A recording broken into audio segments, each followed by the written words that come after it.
Divino Menino Jesus, Nossa Senhora do Rosário, Santo Antônio de Lisboa, em nome do Pai, do Filho e do Espírito Santo. Amém. Queiram sentar-se.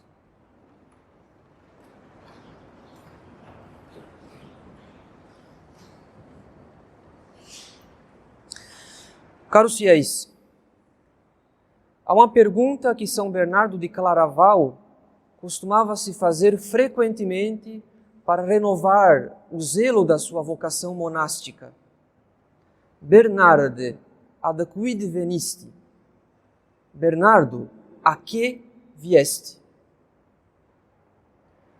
Essa pergunta de São Bernardo, que lhe servia de exame de consciência, também cabe a cada um de nós, em nossas próprias circunstâncias. E eu? Por que eu vim até aqui? Por que eu vim à missa no rito romano tradicional? Por que eu frequento um apostolado do Instituto Bom Pastor? Por acaso nós temos resposta para uma questão tão simples? E mais do que isso, por acaso a nossa resposta seria de fato satisfatória? Por que eu vim até aqui? Por que eu vim à missa no rito romano tradicional? Pois pode ser que alguns tenham se aproximado do nosso apostolado porque apreciam o canto gregoriano, a beleza das cerimônias, o silêncio sagrado da missa, assim como a reverência para com a Santíssima Eucaristia. Outros talvez tenham vindo porque em algum momento encontraram um consolo, um conselho ou uma ajuda por parte de um sacerdote do apostolado para a solução de um problema pessoal ou familiar. Mas outros talvez tenham vindo atraídos pela instrução da fé, porque encontraram em nosso apostolado a fidelidade à tradição da Igreja, a fidelidade ao magistério constante da Igreja, assim como a fidelidade à teologia de Santo Tomás. Em todos esses motivos, há um bem verdadeiro que o nosso apostolado pode oferecer às almas. Em todos esses motivos, há um bem necessário para a nossa santificação e salvação. Porém, nenhum deles é o bem supremo, o bem mais excelente que devemos procurar.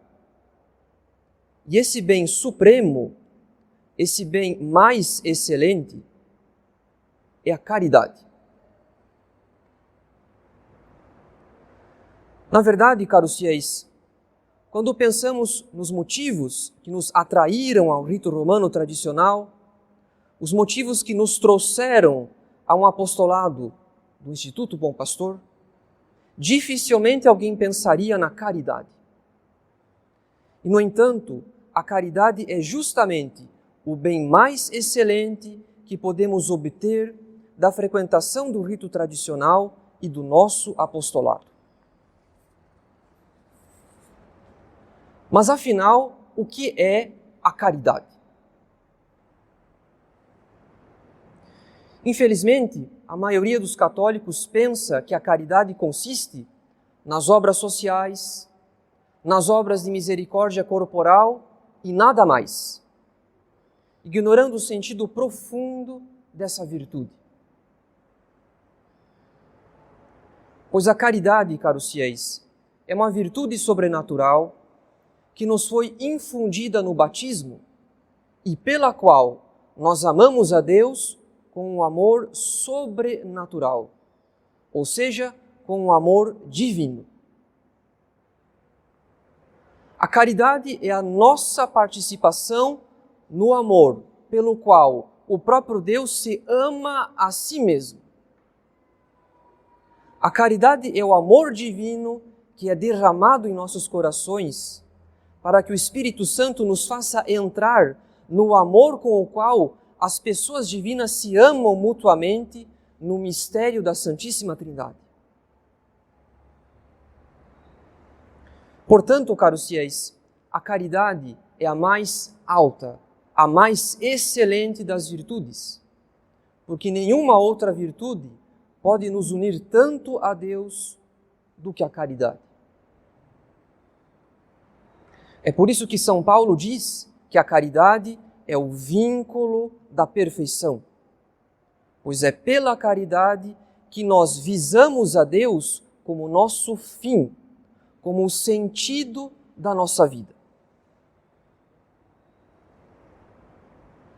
Isso quer dizer que a caridade, sendo a mais excelente das virtudes, deve dominar, deve comandar as demais virtudes. Deve fazer convergir os esforços das demais virtudes para que em todas as coisas o amor a Deus seja o fim último, o sentido último de cada uma das virtudes. Não por acaso que São Paulo elogia a caridade dizendo: a caridade é paciosa, tudo desculpa, tudo crê, tudo espera, tudo suporta. Por quê? Na medida em que a caridade domina e comanda as demais virtudes, é como se cada uma das virtudes fosse um braço, uma extensão da caridade. Então, se praticamos a temperança, somos temperantes por amor a Deus. Se praticamos a mansidão, somos mansos por amor a Deus e assim por diante. A consequência é que numa alma que se encontra em estado de graça, à medida em que essa alma avança, não apenas a caridade progride, como também progride a união de todas as virtudes sob o império, o comando da caridade. Até aqui já podemos perceber, caros fiéis, que a caridade é indissociável do estado de graça, tanto quanto a alimentação é indispensável para que estejamos vivos. O nosso edifício espiritual simplesmente não subsiste sem a caridade. Ainda que conheçamos muito a respeito da doutrina católica e ainda que façamos muitas coisas, como obras de misericórdia corporal para com os pobres ou então grandes penitências. São Paulo é categórico quando diz: se não tiver caridade, não sou nada. Pois não somos nada para a vida eterna, não temos nenhum direito de entrar na luz da glória sem a caridade. Ainda que conheçamos muito, ainda que façamos muito. O conhecimento da doutrina católica, a prática das demais virtudes, assim como as obras espirituais e corporais, não passam de meios para se exercer a caridade, sendo que somente a caridade é que pode nos unir a Deus como nosso fim, como o sentido da nossa vida.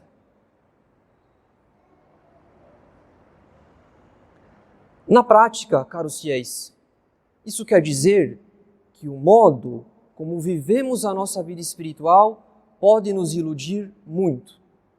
Se julgamos que nosso Senhor irá considerar as nossas obras sem a caridade. É por isso que Jesus Cristo declarou: nem todo aquele que me diz Senhor, Senhor, entrará no reino dos céus, mas sim aquele que faz a vontade de meu Pai. Porque fazer a vontade do Pai é uma prerrogativa da caridade. Saibamos, caros fiéis, que a virtude da fé pode nos dar a convicção das verdades reveladas, mas sem a caridade, mesmo a fé não passa de uma virtude morta, incapaz de nos conduzir à vida eterna.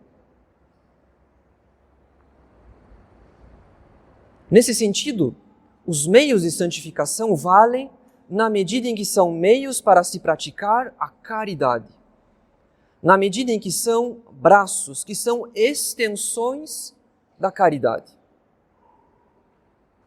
Então, se alguém reza de modo a encher-se de vaidade por causa de sua oração, essa oração não agrada a Deus, porque nela não há caridade, mas orgulho.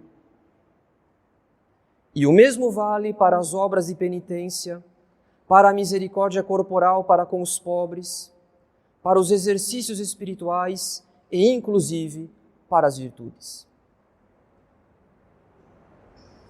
Em resumo, sem a caridade, os meios de santificação não santificam. Da mesma maneira que um copo vazio não sacia a nossa sede e um prato vazio não sacia a nossa fome. Como diz Santo Tomás, um médico é bom não porque dá muitos remédios, mas porque dá bons remédios. Remédios que devolvem a saúde. Então, por muito que conheçamos a doutrina católica e por muitas obras que façamos, sem a virtude da caridade, nada do que sabemos ou do que fazemos tem algum valor para a vida eterna. Dessas considerações, caros fiéis, devemos tirar uma grande lição.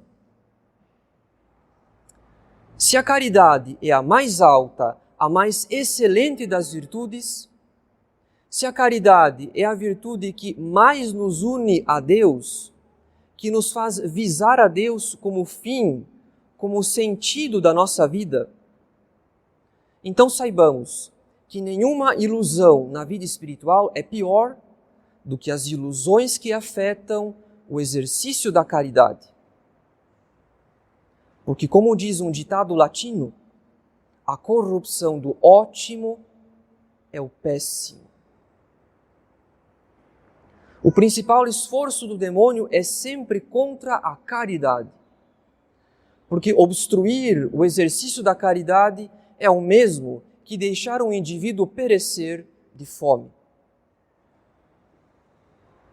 E à medida em que a caridade diminui até desaparecer de uma alma, então é o orgulho que infla e toma o seu lugar. Mas como o demônio sabe que certas almas dificilmente abandonariam por completo a vida católica, ele as ilude para que vivam de um modo contrário ao progresso da caridade. Ou seja, o demônio usa do nosso amor próprio para cegar essas almas. Da mesma maneira que os fariseus estavam cegos de amor próprio e não percebiam que suas obras não agradavam a Deus. Portanto, caros fiéis, como a corrupção do ótimo é o péssimo, a primeira ilusão que o demônio pode sugerir em nossa vida católica é a de separar a fé da caridade. Isso quer dizer que algumas almas serão tentadas a lutar, a combater pela integridade da fé de um modo agressivo e violento, sem caridade, o que contribui mais para a perdição do próximo do que para a sua salvação. Esse modo agressivo e violento geralmente serve de escândalo para os pequeninos, para aqueles que estão num processo gradual de aproximação da fé católica, do rito romano tradicional, da tradição da Igreja. Mas esse modo agressivo e violento serve, sobretudo, para a discórdia entre as próprias ovelhas do redil, que se atacam mutuamente em nome da fé, numa falsa guerra santa pela doutrina, pela moral, ou o que quer que seja. Isso é o que ocorre quando a fé está separada da caridade. Porque, nesse caso, a caridade é sacrificada supostamente em nome da fé. Ainda que certas almas não percebam, ainda que não tenham sequer consciência disso, o amor próprio as cegou. E esse falso combate pela fé muitas vezes não passa de um combate pelos interesses próprios, sob o pretexto de doutrina ou de moral. Mas além dessa primeira ilusão, há uma segunda, que é o oposto da primeira, e que consiste em separar a caridade da fé. Nós já sabemos que a caridade é a mais alta, a mais excelente das virtudes. Porém, não é possível amar a Deus sem crer em tudo aquilo que Ele nos revela. A fé sem a caridade é morta. Mas a caridade sem a fé não passa de orgulho. O orgulho de quem pretende amar a Deus a seu modo, como bem quer, e não como Ele se revela a nós e a Igreja nos ensina. Isso quer dizer, caros fiéis, que nós não podemos, sob o pretexto de praticar a caridade, nós não podemos abrir mão, nós não podemos renunciar às verdades de fé, à menor delas. Nós não podemos renunciar aos mandamentos. Enfim, nós não podemos renunciar a nenhum ponto da nossa santa doutrina, porque talvez haja algum detalhe que desagrade a nós mesmos ou ao nosso próximo. Em outras palavras, nós não podemos escolher no que crer e no que não crer, qual mandamento praticar e qual não praticar, porque isso seria o mesmo que pôr limites no amor a Deus, isso seria o mesmo que deixar o orgulho ditar o modo como vivemos a fé católica e amamos a Deus. Na prática, a caridade separada da fé costuma produzir o liberalismo nos costumes, sob o pretexto de que o importante é amar a Deus, Deus vê o coração, o que vale é a intenção e outras desculpas semelhantes. Esse tipo de desculpas serve para aliviar a consciência dos católicos nas familiaridades indevidas no namoro, na frequentação de lugares inconvenientes, no hábito de falar palavrões, na imodéstia das vestimentas e assim por diante. E assim, sob o pretexto de combater moralismos, um católico de viés liberal se torna o primeiro dos moralistas, na medida em que prega uma moral a seu próprio gosto, separada da integridade da fé, separada da tradição da Igreja, separada do consenso dos teólogos e, diga-se de passagem, separada da humildade. Por fim, caros fiéis, além dessas duas ilusões, há ainda uma terceira, muito enraizada.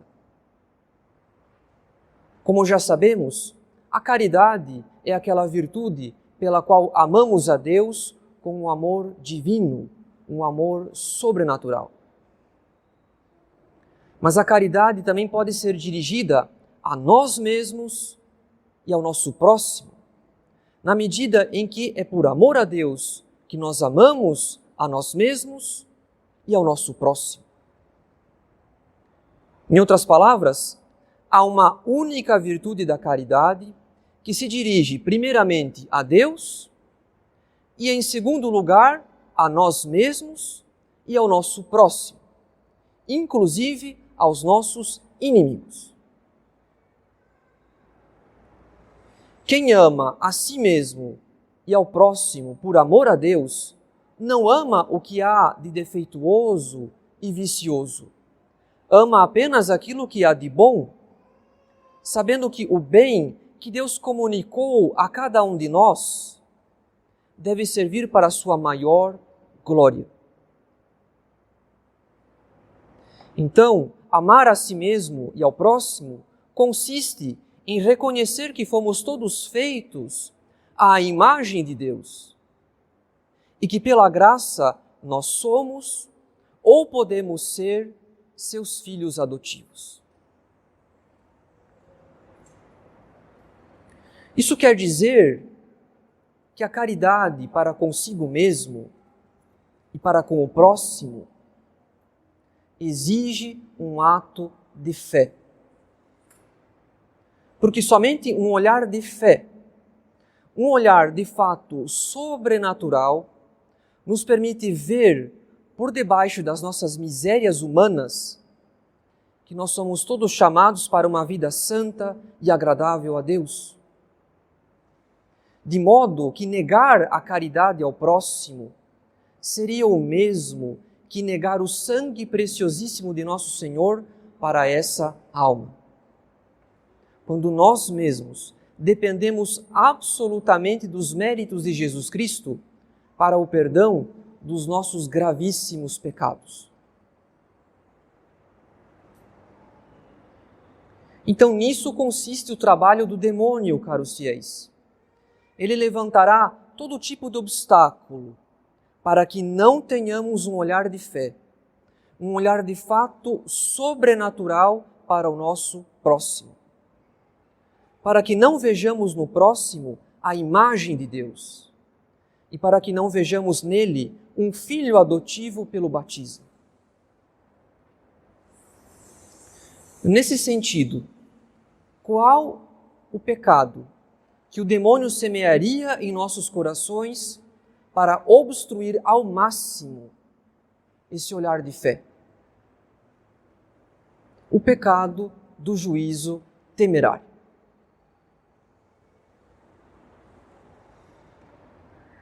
Caros fiéis, nenhum outro pecado é mais oposto ao olhar de fé do que o juízo temerário.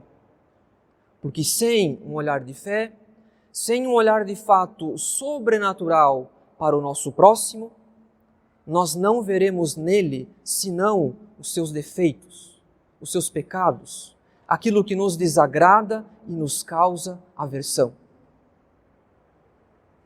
É por isso que o padre e teólogo dominicano, padre Garrigou-Lagrange, comenta a respeito do juízo temerário o seguinte: o católico que julga temerariamente não é somente um juiz que se arroga uma jurisdição que não tem sobre a alma dos seus irmãos, mas um juiz vendido por seu egoísmo e por seu orgulho.